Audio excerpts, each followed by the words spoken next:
All right, let's get some polar and parametric. Then we got this miscellaneous topics video, and then we've got them all. And theoretically, we've covered a lot of stuff. So let's do the thing. We're doing polar and parametric on this one. Starting off with parametric because polar tends to rely on parametric ideas. The big things here are speed and total distance traveled.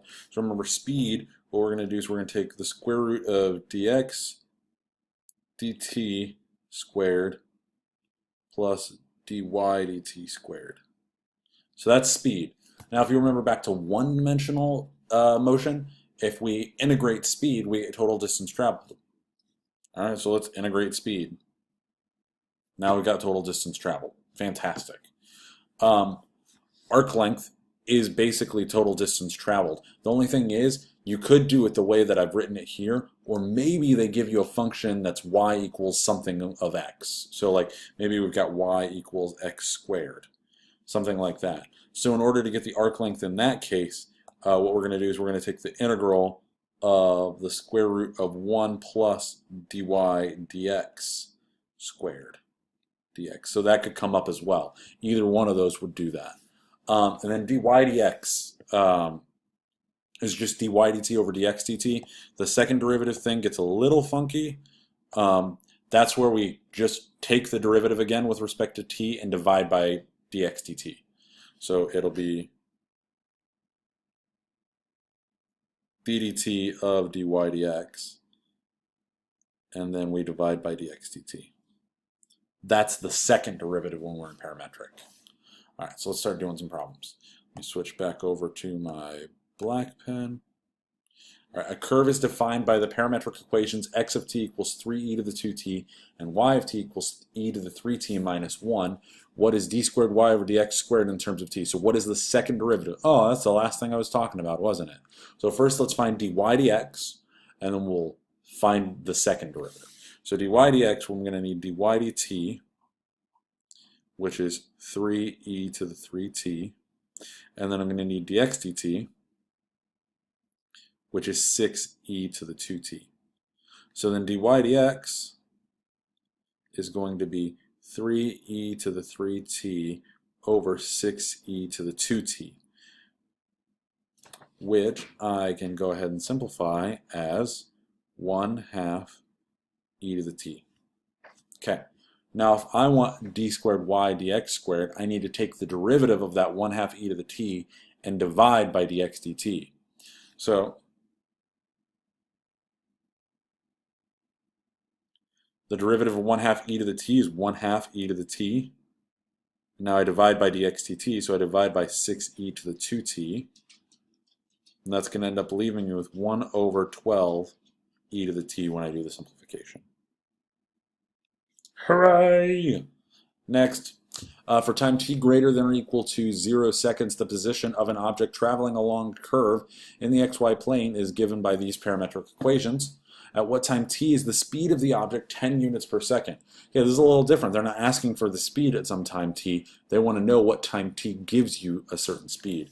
So what we're going to do is we're going to take the square root of dy dt squared plus dx dt. I made way more room than I wanted for this line. And we're going to set it equal to 10.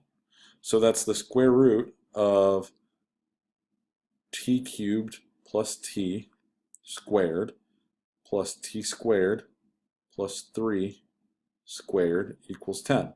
Now this is a calculator section of the test. If you didn't know that, then you weren't paying attention to your proctor, or you weren't paying attention to the fact that the answers are all in decimals, and this is a horrible, horrible nightmare to solve. So you just plug that into your calculator and solve whatever way you'd like to. I like to move the 10 over and then graph. What I'd end up doing is graphing t cubed plus t squared plus t cubed squared plus 3 squared minus 10. I like to graph that equation, the expression that I have on the left, and find the zeros, but whatever you're most comfortable with in order to solve. I know that we all have a bunch of different ways we do that. The answer for this one turns out to be 1.813. Particle moving in the xy plane has velocity vector given by v of t equals that thing. For time t greater than or equal, what is the magnitude of the displacement of the particle between t equals 1 and t equals 2? Okay, well, first I should probably find the displacement vector. So I'm going to get a displacement vector. I'm going to call it d. And in order to get displacement out of velocity, I just need to integrate. So the displacement vector is going to be the integral from 1 to 2 of e to the sine t, comma, the integral from 1 to 2 of 5t squared dt.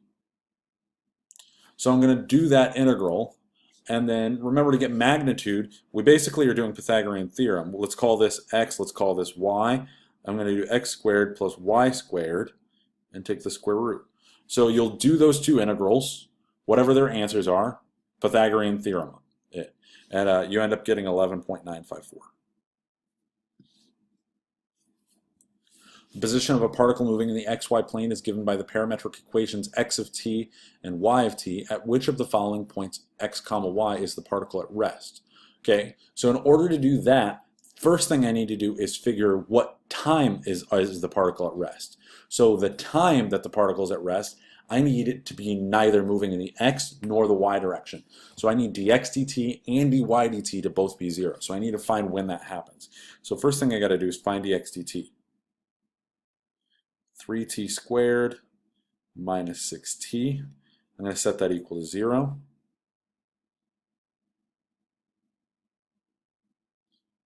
Factor out 3t.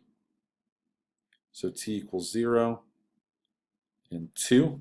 And then when I go over here to dy dt, get 12 minus 6t. Set that equal to 0. And you end up with t equals 2. Okay, so apparently t equals 2 is the winner because that makes it both moving and not moving in either direction. So t equals 2 is what we want. Now I just plug into the original expressions to get the x and y. So x of 2 is 2 cubed is 8 minus 3 times 4 is negative 4. Oh, that already got me my answer. It must be A. To make sure I can plug in the y, and if I do, I get 24 minus 12, which is in fact 12. Perfect. At time t, the position of a particle moving in the xy plane is given by the parametric functions x of t, y of t, where dx dt is t squared plus sine of 3t squared. The graph of y, consisting of 3 line segments, is shown in the figure above. At t equals 0, the particle is at position 5, 1. Find the position of the particle at t equals 3. Well, I can get the y-coordinate really easily. I just got to look at the graph. At t equals 3, we're right here, so y is 0.5. That's pretty easy. In order to get the position for the x-coordinate, I've got a rate. I'm going to integrate and add the initial condition. So x will be equal to 5 plus the integral from t equals 0 to t equals 3 of t squared plus sine of 3t squared. And this is where Mr. Weber hits pause. All right, two things. One, I got the answer for x. Number two, while I was gone, I realized y should have been negative 0.5 because I'm below the x-axis. That was silly. And then x equals 14.377. So then the position of the particle is 14.377, negative 5. Now, negative 0.5. Now remember, I've said this a million times throughout these videos, I have to write that integral on my paper. I can't just do it in the calculator and that be sufficient. I need to write down what I've actually done. You need to show the grader that you know calculus. So make sure you do that.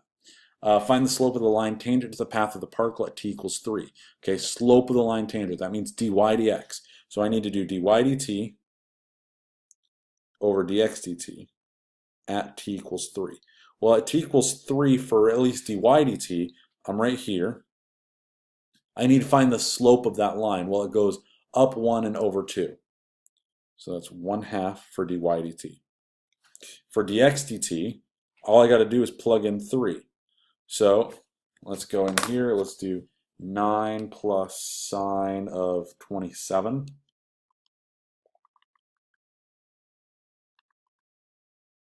and that's 9.95638.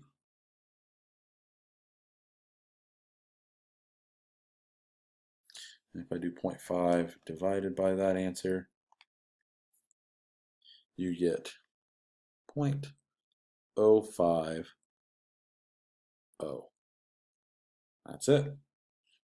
All you had to do is dy dt over dx dt. We found dy dt graphically using rise over run. Dx dt, we just plugged in 3 to the dx dt equation they give us. Be careful to not take an extra derivative because they're waiting for you to make that mistake. Find the speed of the particle at t equals 3. Okay, so speed of the particle, that's going to be square root of dy dt squared plus dx dt squared. Well, we just found dy dt. We know it's 1/2. So square root of 1/2 squared. And on the previous slide, we also found dx dt is 9.95638.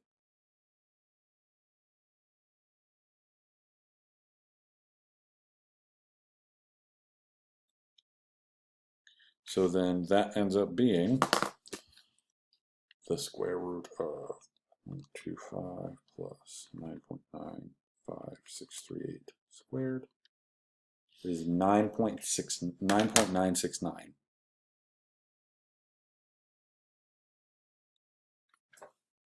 Crazy, right? It's going so many nines. All right, last thing. Find the total distance traveled by the particle from t equals 0 to t equals 2. Okay, so what I want to do is I want to integrate speed. So it means I need to integrate the square root of dy dt squared plus dx dt squared.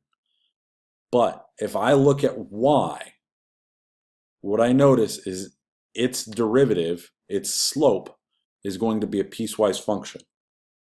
Right here, I've got a slope of -2. But right here, I've got a slope of 0. So what I have to do is I have to break up this integral that I would do. I'm going to have to do the integral from 0 to 1 of the square root of, so we said that was -2 for dy dt, so 4 plus dx dt squared. And then I also have to do the integral from 1 to 2 of the square root of, well, the slope from 1 to 2 for y is just 0. So 0 plus dx dt squared. I need to find those two integrals independently and add them together. And what I'm going to end up getting by doing that is 4.350. Again, that's just plugging everything into the calculator.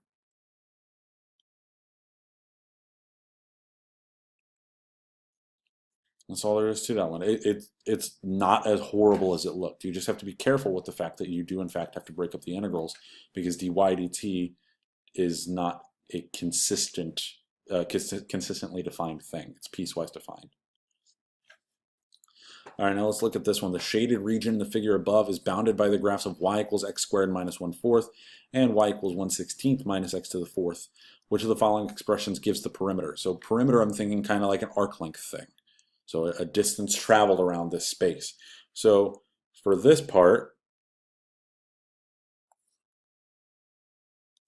I'm going to end up using the 1/16 minus x to the 4th. I need to take the derivative of that. Don't forget to take the derivative. So the derivative of that is -4x cubed.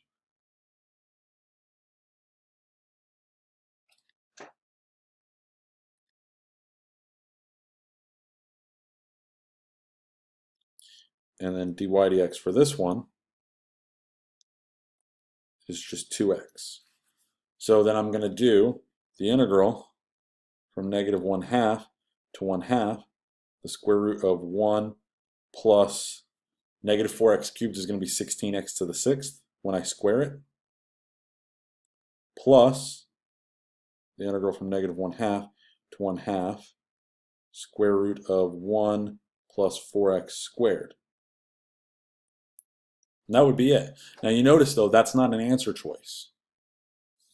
So what we can see is this can be perfectly split in half.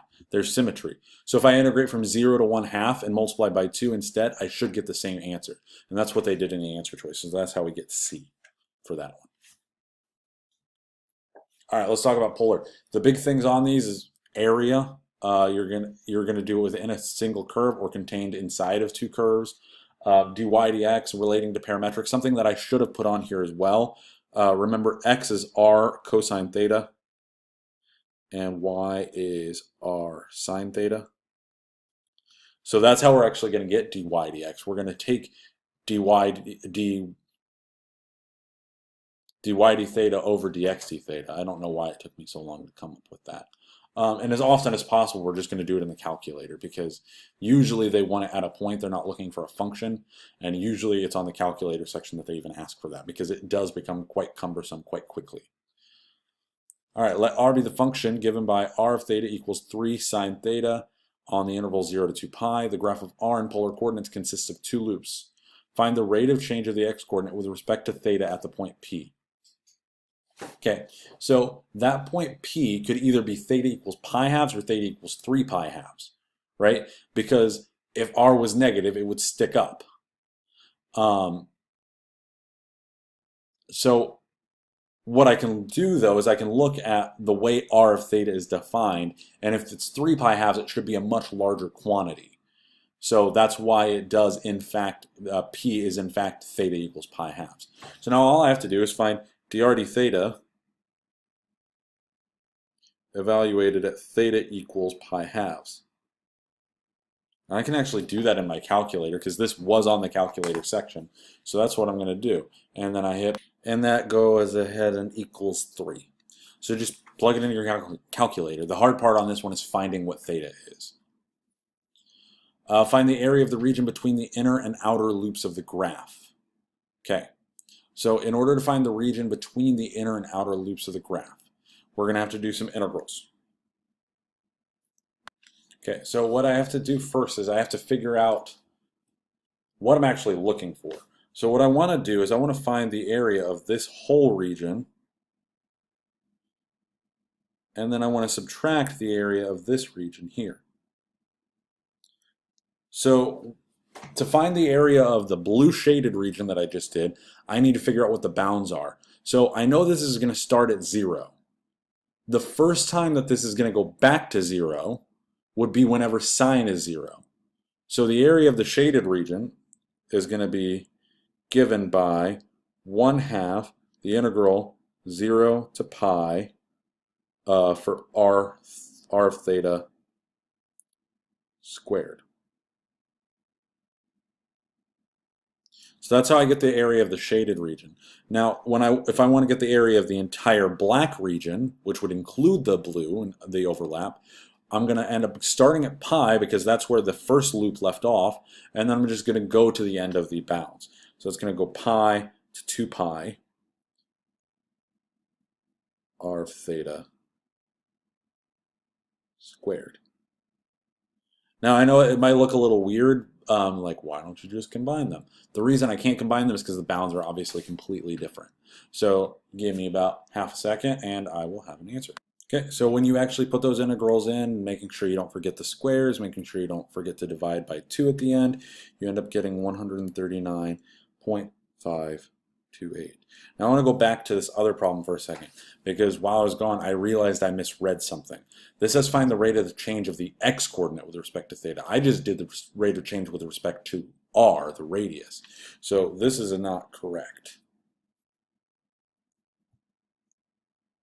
What I actually need to do is I need to find a function for x of theta. Well, that's just r cosine theta. So that'd be 3 theta sine theta cosine theta. Now I'm going to go back into my calculator. I'm going to evaluate the derivative at theta equals pi halves. And then you end up getting negative 4.72. 712. Okay, so make sure you don't make the mistake I just made and actually read the question. Okay, so we've got that, we've got that. Now let's look at the function. R satisfies dr d theta equals 3 sine theta plus 3 theta cosine theta. Find the value of theta, that gives the point on the graph that is farthest from the origin. Justify your answer. Okay, so I've got a closed interval and I want to find a maximum. I'm going to do the candidates test.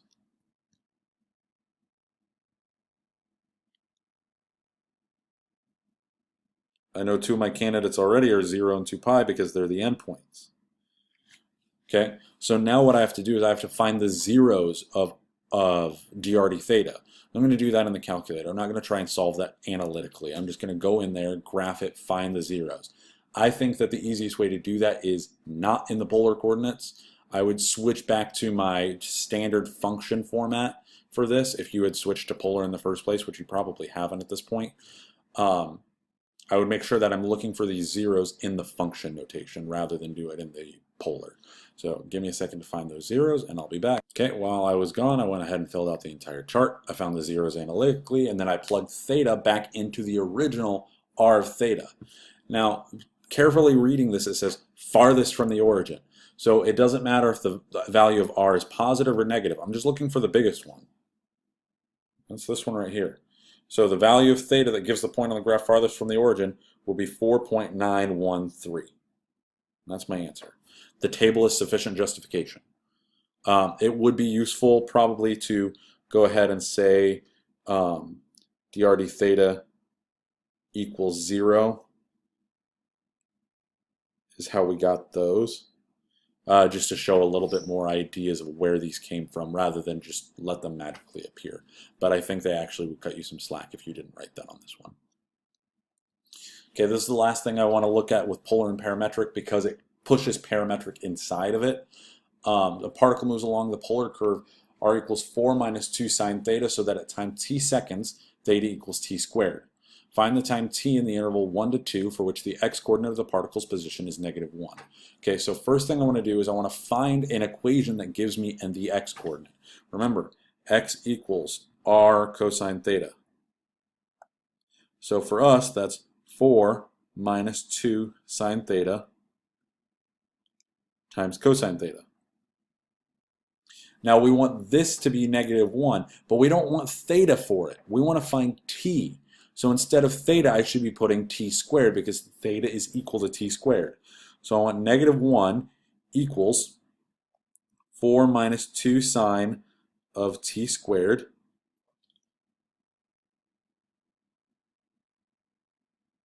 Oh, that was horrible.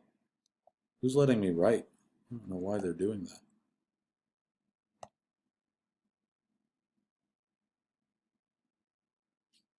And now that I've got that written on my paper, I'm going to go ahead and go into the calculator and figure out the answer.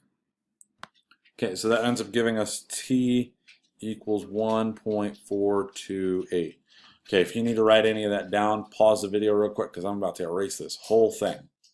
Okay. Okay, for part C. Part C says, for the particle described in part B, find the position vector in terms of t. Okay, well that just means I need the x-coordinate and the y-coordinate. Well, I had the x-coordinate on there a second ago. It was 4 minus 2 sine t squared cosine t squared. And then similarly, the y-coordinate would be 4 minus 2 sine of t squared sine of t squared. There's my position vector. Now, in order to find the velocity vector, I'm just going to go on my calculator and use the derivative at a point feature. If you have an 84, you're using n-deriv. And I'm going to find the derivative at t equals 1.5. So that's going to give me negative 8.072, comma, negative 1.673. That's it. I wanted a velocity vector at t equals 1.5, so I found the derivative at t equals 1.5. Okay, now this is a little bit long. We got that polar stuff, we have that parametric stuff, but there it is. Hopefully that helps.